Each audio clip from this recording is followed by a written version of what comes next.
Nagbabalik po muli ang inyong lingkod at nagbabalita ng mga balitang dapat nating malaman dito sa ating bansa. Ito ang Balitang Pambansa. Atin ngang matutunghayan sa channel na ito kung ano ang nangyayari sa loob ng ating gobyerno at syempre tumutulong na rin sa ating mga mamamayan na malaman ang katotohanan dahil mayroon tayong karapatan na malaman ang tunay na nangyayari sa ating bansa. Ngunit bago natin panoorin ang balita, huwag niyo pong kakalimutan na mag-subscribe sa ating channel at pindutin ang notification bell para lagi kang maging updated sa ating mga bagong videos na ina-upload araw-araw. At sa ating mga solid viewers naman dyan ay maraming salamat naman po sa walang sawang pagsuporta. At syempre, huwag din pong kakalimutan mag-iwan ng like at i-share ang ating mga videos. At kung mayroon ka naman pang opinion, ang ating comment section ay bukas para sa inyong mga hinaing. Ito na nga mga kaibigan, ating panoorin ang buong video. Salamat po muli and God bless!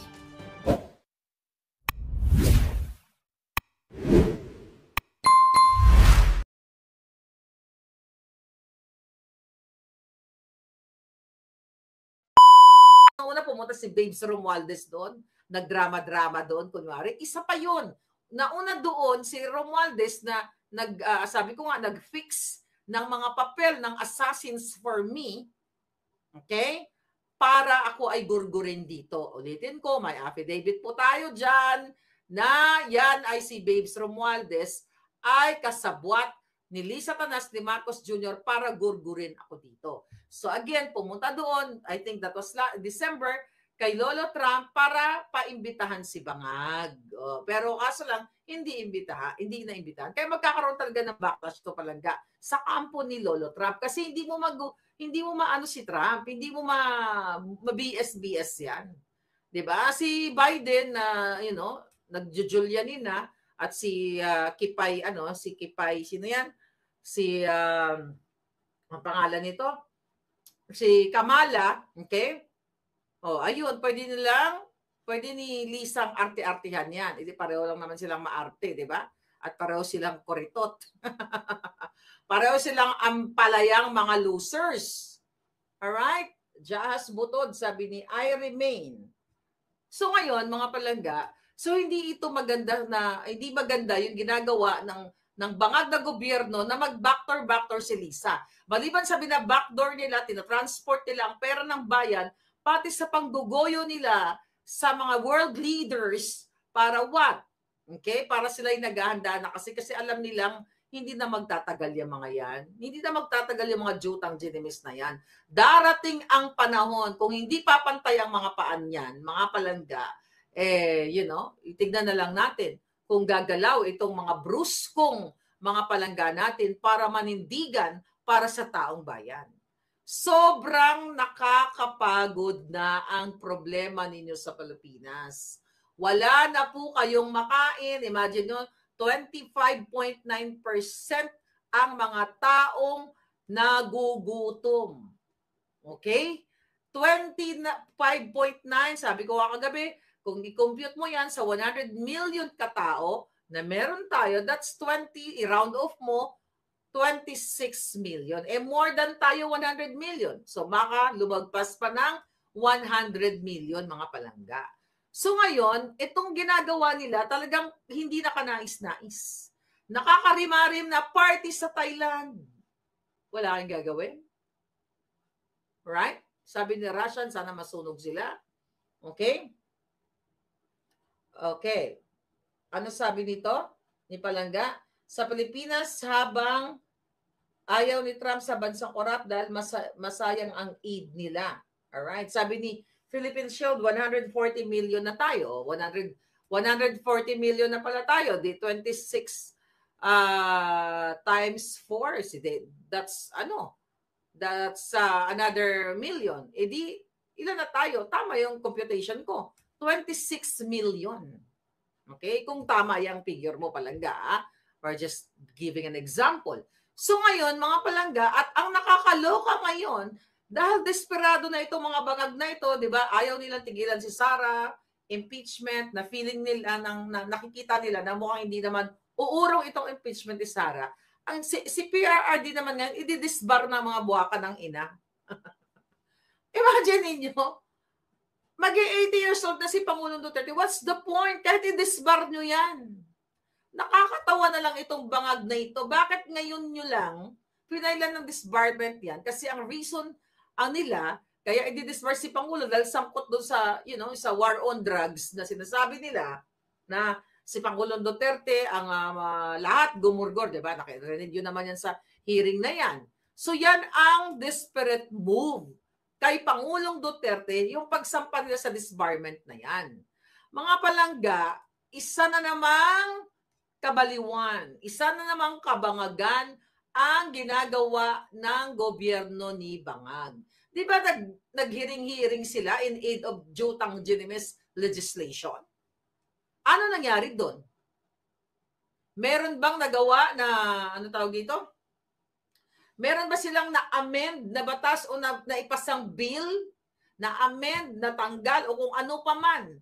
Doon, in particular doon sa pulburon or sa usaping D, meron ba silang naisulat na batas o naisulong na bill dahil doon sa kadyotahang in aid of prosecution or in aid of what? Contempt? Hanggang ngayon si Colonel Grijaldo nakakulong pa rin. Nakita niyo ang kawalan ng batas, hustisya sa ating bayan. Ngayon isusulong yung impeachment ni Pangulong Duterte. Nakakatawa yan. And for sure, tatawanan. I don't know kung may statement pa si Pangulong Duterte tungkol dyan. Pero mga palangga, ito ay talagang gusto nilang sirain ang Pangulong Duterte. Imbis na bigyan kayo ng murang bilihin, pababain ang mga presyo ng mga services, kuryente, tubig, at kung ano-ano pa, pamasahe, taasan ng sweldo, walang ginawa ang gobyernong ito kundi isulong ang panggigipit, ang panglalabis dito sa mga Duterte na ito. Recently, gumawa sila ng gimmick na ang Davao daw ay napaka most traffic city. Pero nalaman ng mga magagaling natin na yung picture na ginamit nung survey na yon, nung punyetang firm na yon, ay Cubao. Bakit nila ginagawa ito ng bangag na administrasyon? Again, desperado na po sila. May nagbabadya, may nakikita silang mga pangyayari na hindi na nila kayang malusutan ito. Yan po ang nakikita natin. Dahil kung gusto nilang i-impeach ang Pangulong Duterte, bakit ngayon lang? Bakit hindi noon, the moment na umalis si Pangulong Duterte, kung nakita pala nila na ito ay hindi maganda ang ginawa ni Duterte no war on drugs, not impeach, not impeach. Disbarment, si Sara palang impeach. Kung gusto nilang i-disbar si Pangulong Duterte, bakit ngayon lang? Yun ang malaking katanungan. Well, you know the answer. Kasi November of 2023, sinabi ko na sa inyo na anong targetin nila? Si Duterte, mga vloggers, si Pastor Quiboloy, si Maharlika. And look at, other vlogger now, hanggang ngayon, si General Macanas ay may battle pa rin dito sa sinampas sa kanya ng dating chief ng PNP. Si Ana Corda, ako may battle din at hindi ko rin sila inuurungan, 3 cases. And now si Kapitan Dado, ayan, inciting to sedition. Nakikita nyo, gobyerno ang gumagalaw sa amin. Gusto kaming gurgurin lahat. Kasi napakaingay ng bunganga namin. Si General Macanas, hindi naman maingay yan. Malumanay nga yan mag-vlog eh. Tignan mo, anong ginawa dyan? Pinailan ng kaso ng buwaka ng inang si Ana Corda.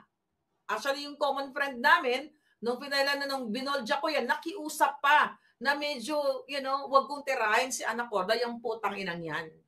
Nakita nyo lahat, demonyo. Lahat. Tignan mo ngayon, sino ang nag-file kay Dado? Si Torre. Yung hinayupak na yan. Utos lahat yan ng Marcos administration. Ni Bangag, lahat ng kritiko, gugurgurin, padala ng assassins o kung ano pa man. Kasi ayaw nilang nakikriticize sila. Ngayon, nataranta na naman sila sa ating expose na ang mga cabinet secretaries ay lumilipad na papuntang Thailand at magpa-party-party ang mga yawa. A-attend sila ng kasal ng anak ni Altenco. Ulit-ulitin ko, kung yan ay pera nila, bakit sekreto ang pagta-travel ng mga cabinet secretaries. Bakit hindi nila sasabihin, mga kababayan, kami po ay nagtatrabaho ng hard-earned money namin ito bilang public official, kami po ay mag-enjoy sa Thailand. Karapatan naman nila mag-enjoy. Pero dapat pera nila, hindi pera ng bayan. Pero bakit sekreto? Again, kasi alam natin itong mga jutang genemis na ito, gumagastos ng pera ninyo. Kita nyo, habang kayo ay tagutom, galit na galit ako, habang ang mga anak nyo ay walang gatas, habang kayo ang kinakain nyo ay lugaw, asin, tuyo, noodles, o iba wala pa saging, o masarap naman yung saging, di ba? Sila ay nagpipiesta sa harap ng pagkain, sa alak, pati siguro sa droga, sa pulburon doon. Kasi marami doon sa lugar na yon, sa area na yon, ay nagpupulburon na mga na mga dayo. Okay? Well, since si Bangag ay may immunity, pwede talaga siya magpa-buffet ng pulburon doon. May immunity yan eh. Di ba? Kahit sumingot sila doon sa kwarto, hindi naman natin-check yung kanilang bagahe, ni lalo na ni Bangag. So, pwede siyang maglatag ng mukbang or smorgasbord, o anong tawag dyan, yung nagkakamayan, di ba? O, ng singhutan pala, hindi kamayan. O, singhutan ng pulburon. So, bakit doon? Pwede gawin nila yan, mga palangga. Pwede nilang gawin yang magsinghutan sila doon. Ang question ko nga uli, balik tayo kay Pangulong Duterte, nakakatawa. Actually, hindi ako nagagalit. Hindi ako nagagalit na i-disbar ang Pangulo. Ha? Anyway, nagpa-practice pa ba si Pangulong Duterte? Hindi ba naman mga tanga itong mga jutang genemis na ito? Kung didisbar nila si Pangulo, ano mangyayari?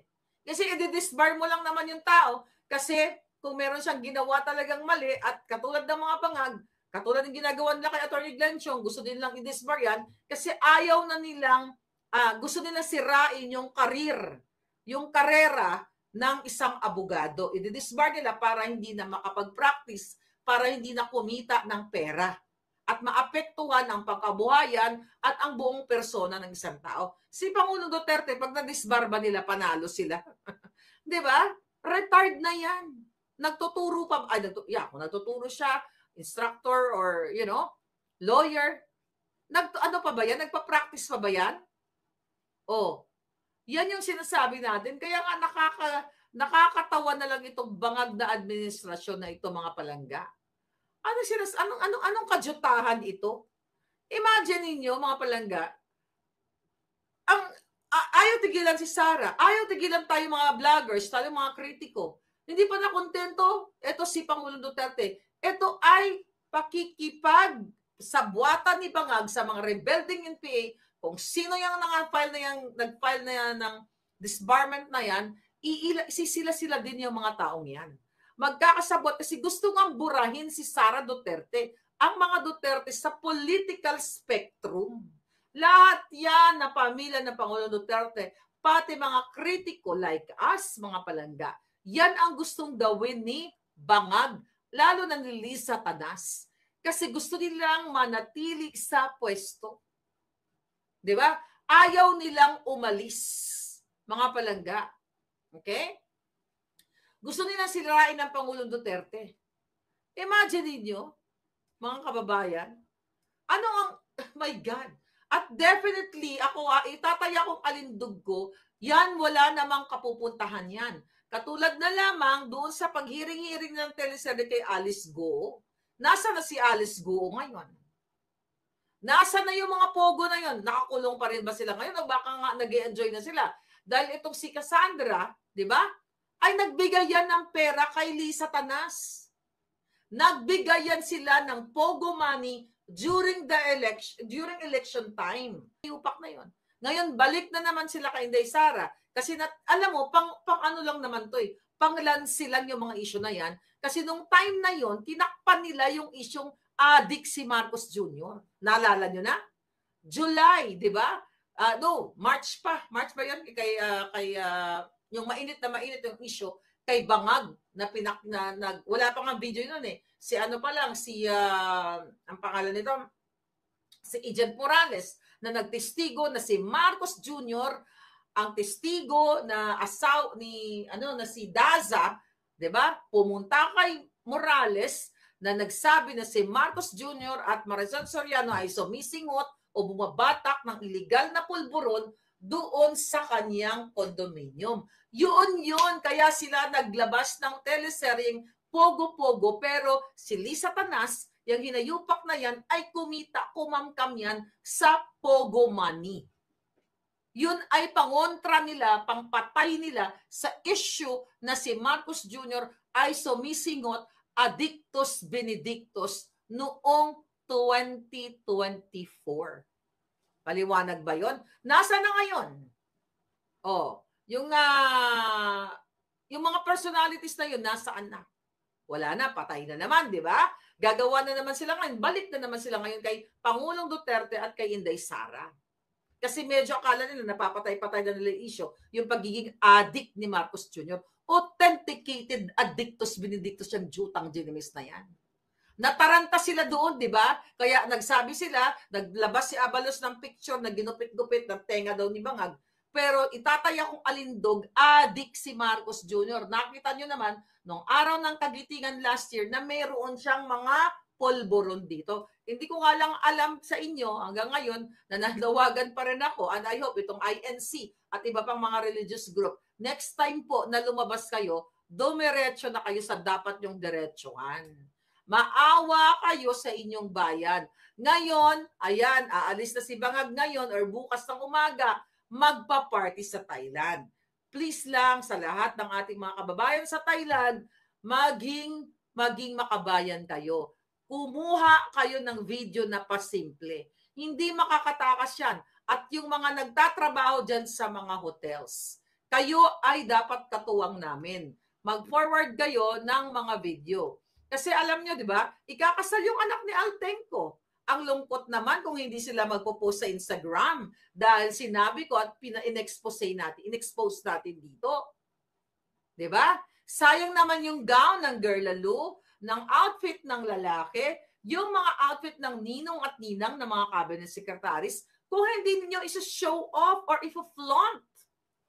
Pera ng bayan ang ginagastos ng mga cabinet secretaries na yan. Kaya nga ang tanong ko, kung ito ba ay galing sa negosyo ni Altenco, I don't know, hindi ko man kilala ang anak niya, I don't know kung sino sa kaniyang mga anak, basta anak niya. Anyway, kung yan ay pinaghirapan mo, you have to be proud, darling. Hindi mo dapat itatago yan. Minsan ka lang ikasal sa buhay mo. Ipakita nyo na yung picture sa Pilipino. Ipakita mo na yung mga ninong at ninang mo kung sino yung mga jutang ginimis na mga kawatang politiko. Bakit mo itatago? Kasal mo yan eh. Kung ako ikakasal ng bonggang-bongga muli, imbitado kayong lahat sa social media, ay talagang ikakabog ko. Di ba? Pero I have to lose weight. Muna para makasuot tayo ng gown. Kasi jumoba na ako, pumayat lang ako dahil nagkulot-kulot ako ngayon. But for the first time in my life, sabi ng friend ko, bakit nahuli yata yung kulot mo? Dapat nagpakulot ka nung event. Ewan ko ba, kinulot ako ng Jonakis. Kumagay naman pala. Akala ko kasi pagkulot kay Jojoba. Kabagay ba ang kulot ko? Simula ngayon magkukulot na ako. June Munda Villanueva, thank you palangga for coming. Ayan, si June. Thank you. Ngayon, yung sinasabi ko sa inyo, itong desperate move na ginagawa ng mga bangag sa pag-file ng disbarment kaya Pangulong Duterte, mga palangga, nakakatawa na lang talaga. Kasi nga, 80 years old na ang Pangulong Duterte. Anong mapapala ng mga hayop na to? Wala. Nagtitrip lang talaga sila. Talagang nang-aasar lang talaga sila sa mga Duterte. Pero I don't think na ang Pangulong Duterte ay naaasar sa ginagawa nila. Ang nakikita ko dito, siguro pag alam nung nalaman ni Pangulong Duterte, siguro sinabi ito ni Pangulong Duterte, mga putang ina talaga yung mga bangag na yan. Ano? Okay, natawa si Pangulong Duterte. Siguro kasi wala na pong bearing yan. Wala nang saysayan. Disbar mo yung retired na. Anong nasa ng common sense na mga bangag? Definitely wala sila niyan. Ang meron sila, ang common denominator nila ay mang-haras, mang-ape, mag-trip, at magnakaw, at mag-party-party. Habang may mga tao inaatasan si Marcos Jr., si Bangag para mang-ape, manggipit, mangbuisit sa mga Duterte, which is hindi tatawanan for siya ang Pangulo Duterte, nandoon sila sa Bangkok, Thailand. Doon sa island, sa Koh Samui, hirap ako magbigkas, di ba? Okay. At nagpa-party, nagiinom na sila ngayon ng alak, sila ngayon ay sumisinghot na, yung mga nauna doon, for sure nagsisinghot na. Diba? Dito natin makikita na weak talaga ang gobyerno ni Bangag kasi gumagamit ng tao para mangbuisit sa mga Duterte. Hindi kaya ni Bangag lumaban ng head-on. Kahit nga mouth-on kasi ngiwi Paano nga yan? Diba? Ngumingiwi dahil sa sobrang apektado na ang kanyang utak sa ipinagbabawal na pulburon. Yan ang katotohanan, mga kababayan. Imagine mo, 80 years old na ang Pangulo, kung ano-ano pang ginagawa ng mga kahayupan ng mga jutang genimis na ito. Ha? Wala silang utang na loob sa ginawa ng Presidenteng Duterte. Unang-una para ipalibing ang kanilang amang kawatan at magkaroon ng maayos na ligtas na pamayanan noong panahon ni Duterte, ligtas na airport at kung ano-ano pa. At una, walang utang na loob si Bangag Jr. at si manggagamit Aimee Marcos, yung mga jutang genimis na yan, nung sila ay nakipagtandem kay Inday Sara. Kaya tayo nabudol ng mga walang hiyang ito. Tunaw na ang utak ni Marcos, sabi ni Bruno Javier Filipino. Diba? So you know what? Alam nyo, itong ginagawa ng Bangag na to, magbabacklash siya naman to kasi ang simpatya nito kay Pangulong Duterte. Alam mo, the moment na magsalita lang yung Pangulo na magnawagan yung mga kababayan, pumunta na kayo lahat sa kalsada, I hope gawin yan ng Pangulong Duterte. Okay? Sana gawin niya na yan kasi sobra na 80 years old, oh. Wala pa, mag-80 pa lang pala si Pangulo. Well, i-round off natin. 'Di ba? So ang sentimiento ngayon ng taong bayan na itong gobyerno, 'di ba, ay ganito sila kawalang hiya. Ganito sila kahayo. Kasi maawa yung mga tao, yung sympathy mapupunta kay Pangulong Duterte. At 80 years old, i-disbar mo pa. Hindi naman taka Pilipino eh. Disbar mo, hindi na nga nagtuturo yan, hindi na nga nagpa-practice yan eh. Retired na nga, nag-enjoy man lang yan sa ngayon. Oh, ang dami daw lang ako nakapasok, pakigurgor nga. Zoro, wala ka na naman, pakigurgor. Ay, nako. Alright. Tingnan natin. O, meron na nakapasok na mga yawa. O, di ba? Okay. So, anyway, mga kababayan, ngayon, inaano nila yung INC. Tingnan mo, kumanda kayo dyan sa mga religious group na yan. Yan pa talaga kinakalaban. So, ang suka na ang INC sa gobyerno ni Bangag. Hindi naman magpi-peaceful rally yan eh. Hindi naman magsispend yan ng time, effort, money kung walang iniinday ang mga yan. Siguro, ang nakikita ko dito, baka nga yung maliban sa statement ng INC na, okay, eto kami, ganito kami karami, at nakita naman natin kung ano yung kanilang pronouncement doon ng mga speakers. Again, natutukan ng gobyerno yung mga matataas na bilihin, yung suliranin ng bawat Pilipino, at wag isulong yung impeachment para kay Inday Sara sa halip magkaroon ng unity. There's no such thing as unity anymore. Ang nag-unite lang yung mga Bangag, yung mga nag-party goers, ayun na nga, magpa-party-party nga doon sa Thailand. Di ba? Kaya nakakatawa na lang itong ginagawa ng mga desperadong mga Bangag. Di ba? Yung ganitong klaseng mga galawan ng mga mafia ito. Panggigipit, panggugurgor. Nakikita ito ng mga Pilipinong gising. Maliban na lang sa trolls ni Satanas na nandiyan ngayon, mga palangga. Di ba? So yan ang tignan ninyo. Nakakarimarim itong ginagawa nitong pamumulitika, pagtithreat, panghaharas ng gobyerno ni Bangag. Kasi talagang sinasadya nila itong manggipit sila eh. Kasi gusto nilang pagtakpan yung kanilang corruption, PhilHealth, zero budget, yung flood control na umabot sa trillion yun. Pag kinumpute mo yung 1 billion mahigit a day, di ba? Trillion yun na dinastos doon, na pinondo doon Pero there's no such thing as flood control. Dahil sabi nga ni Bangag dyan, binangga ng barko. Diba? Nakakatawa na, nakakagalit, na I hope gumaya, well, hindi nagagaya si Bangag Jr. kay Trudeau ng Thailand, ng Canada. Diba? Sana gumaya kayo sa Korea. Okay? Sa South Korea na talagang nagpipikat talaga sila kasi sukang-suka na sila sa kanilang presidente. Pero kayo, nandyan naman kayo sa labas, pero wala eh. Hindi ko lang alam, naduduwag pa ba kayo? O what? Sinisira na lahat. Alam mo, sabi ko nga, wala namang epek kay Pangulong Duterte kahit sirain nila si Pangulong Duterte. Sabi nga niya, may edad na siya, which is true. Diba? Pero sila ang tinatarget. Si Inday ang tinatarget. Kayo ang kawawa. Kahit targeted lang ng targeted si Inday, kayang mag-survive yan.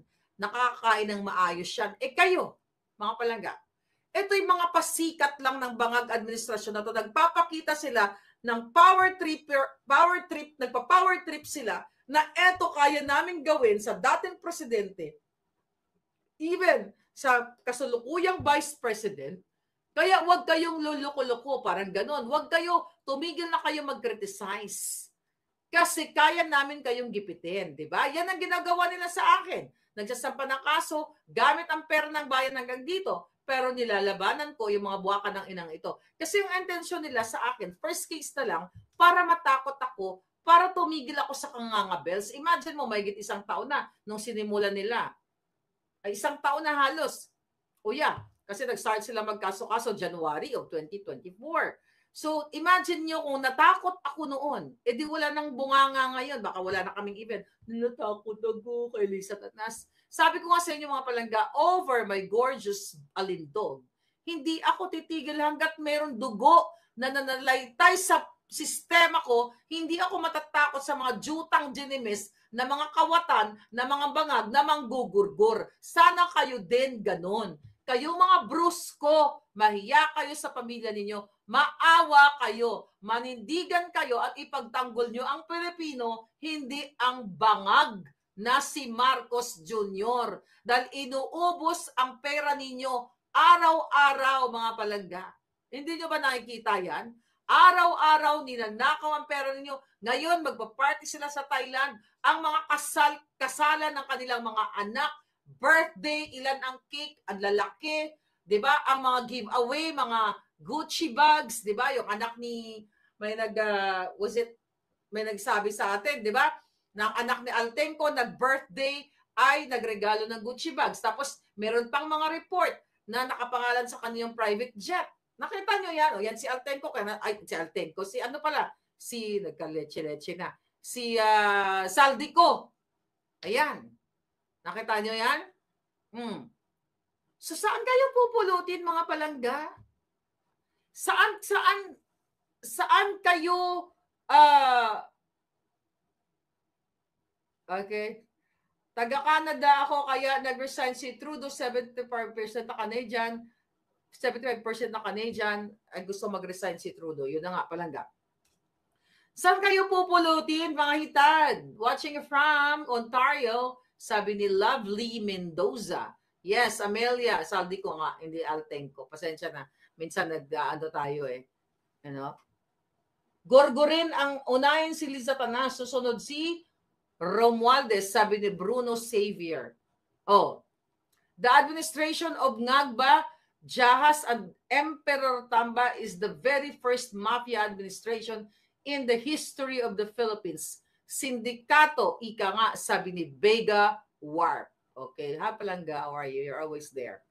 Okay, sabi nga ng dealer, nasaan na ang flood control? Sabi ni Ayesha. Alright. Payato Love. Mafia, mga member ng mafia, sabi ni Mary Joy Crobes o Crobes. Party-party samantalang gutom ang Pilipino, sabi ni Andres Bonifacio. Yun na nga palangga, 25.9% ang mga Pilipinong gutom. Sila nandoon ngayon sa Thailand, nagsisimula na nagpa-party, nagpupulburon, umiinom ng mamahaling alak, lumalamon ng masasarap na pagkain at your expense. expense ninyo na mga Pilipino. So, kailan kayo kikilos mga hitad? Ha? Kailan tayo